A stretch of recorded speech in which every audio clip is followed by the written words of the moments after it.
இந்த வீட்ல நடக்கக்கூடிய எல்லா பிரச்சனைக்குமே முழுக்க முழுக்க காரணம் என்ன அப்படின்னு பார்த்தீங்கன்னா, அந்த கள்ள நோட்டு மாறுனது தான். அந்த கள்ள நோட்ட யார் மாத்தி வச்சாங்க? என்ன ஏது அப்படின்றது எல்லாத்தையுமே கண்டுபிடிக்கணும் அப்படின்ற மாரி சொல்லி, இப்போ கையல் எல்லா விஷயத்தையும் வெளிய கொண்டு வராங்க. இதுக்கு முன்னாடியே இந்த அதாவது சுப்பிரமணியம் பார்த்தீங்கன்னா, வசமா சிக்கியுமே கூட அவன் மறுபடியும் திருந்தாம இவ்ளோ பெரிய வேலைய செஞ்சு வச்சிருக்கான்.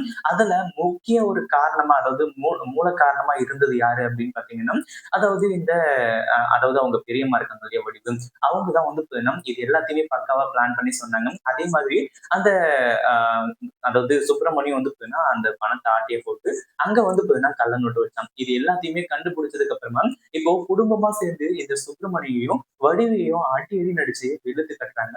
இதுக்கப்புறம் அவங்க இந்த வீட்டு பக்கமே திரும்பி பார்க்கக்கூடாது. இந்த வீட்டுக்கு ஒரு கெடுதல் கூட நினைக்கக்கூடாது அப்படின்ற அளவுக்கு அவங்களோட கதைய அடிச்சு பார்த்தீங்கன்னா முடிக்கிறாங்க. இந்த வீடியோ பிடிச்சிருந்தா லைக் பண்ணுங்க, ஷேர் பண்ணுங்க.